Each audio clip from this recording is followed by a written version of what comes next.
حضور علیہ الصلوۃ والسلام نے فرمایا کہ مومن کا معاملہ بھی بڑا عجیب ہے کہ اسے اگر تکلیف ہوتی ہے تو اس پر وہ صبر کرتا ہے، یا اسے خوشی ملتی ہے تو اس پر وہ شکر کرتا ہے، تو دونوں صورتوں میں اللہ اس کو اجر عطا کرتا ہے۔ اور یہ صرف شان مومن کی ہی ہے کہ وہ مصیبت پر صبر کرے، بلکہ فرمایا کہ مومن کے پاؤں میں کانٹا بھی چبھتا ہے تو اس کا بھی اس کو اجر دیا جاتا ہے، اس کے درجے بلند ہوتے ہیں، اس کے گناہ معاف کر دیے جاتے ہیں، اس کی خطاؤں سے درگزر کر دیا جاتا ہے۔ لیکن یہ مشروط ہے اس تکلیف کو صبر کے ساتھ برداشت کرنے سے۔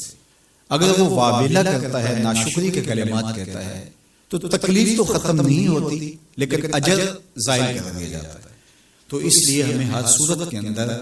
صبر کے دامن کو مضبوطی سے تھامنے کی تلقین کی گئی، اور اہل ایمان کو یہ بھی سبق دیا گیا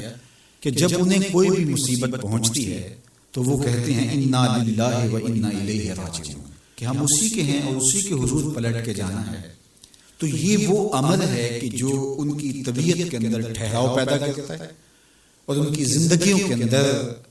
اللہ تعالیٰ جل شانہ پر جو یقین ہے اس کا پتہ دیتا ہے۔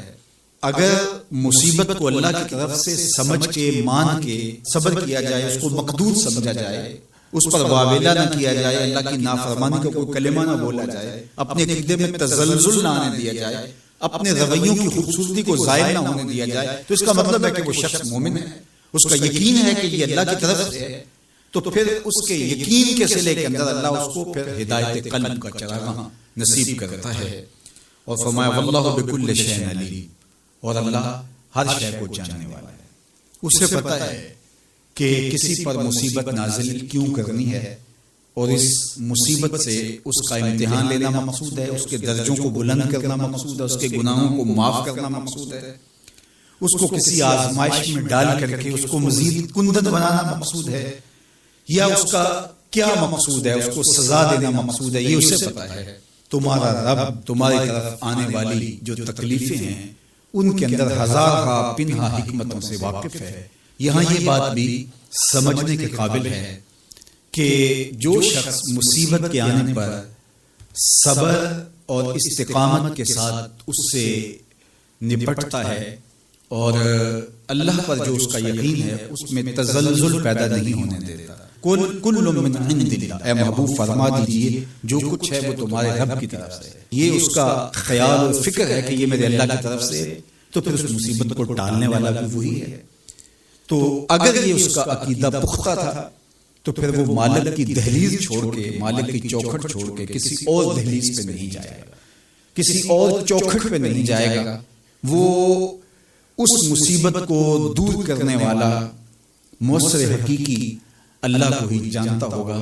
اور اسی کے حضور دعائیں کرے گا، التجائیں کرے گا، کسی شرک کا ارتکاب نہیں کر سکتا ہے، اور وہ مالک کی دہلیز سے کبھی روح گردانی نہیں کر سکتا، بلکہ اس تکلیف کے آنے سے وہ اپنے رب کے ساتھ اور زیادہ جڑ جائے گا۔ اور اگر وہ صبر کرے تو یہ اس کا ایک مرتبہ ہے کہ وہ حوصلے کے ساتھ اس تکلیف کو برداشت کرے، اور دوسرا مرتبہ جو اس سے بڑھ کر ہے کہ اس پہ اللہ کی رضا کے سانچے میں اپنے آپ کو ڈھال لے کہ جے سونا میرے دکھ وچ راضی، میں سکھ نو چلے ڈاواں۔ اگر وہ اس بات پہ راضی ہے تو کوئی بات نہیں ہے، میں اس پہ راضی ہوں کہ میرے رب کی یہ رضا ہے۔ تو یہ دونوں چیزوں کا مل جانا، یا دونوں میں سے کسی ایک کا مل جانا، یہ اللہ کی طرف سے اس کو دیا گیا انعام ہے جو اس مشکل حالات میں اس کو حاصل ہوتا ہے۔ اب وہ کس کیفیت میں ہے اللہ تعالیٰ اس کو خوب جانتا ہے، کہ وہ اس پہ صبر کر رہا ہے یا اس کا اندر ڈول رہا ہے، اس کا عقیدہ کمزور تھا اور وہ کمزوری کے باعث جو ہے وہ تزلزل کا، تذبذب کا شکار ہو گئے، تو یہ تمہارا رب خوب جانتا ہے۔ تو تمہارے سینے کے اندر چھپی ہوئی کیفیت تمہارے رب کے علم میں ہے۔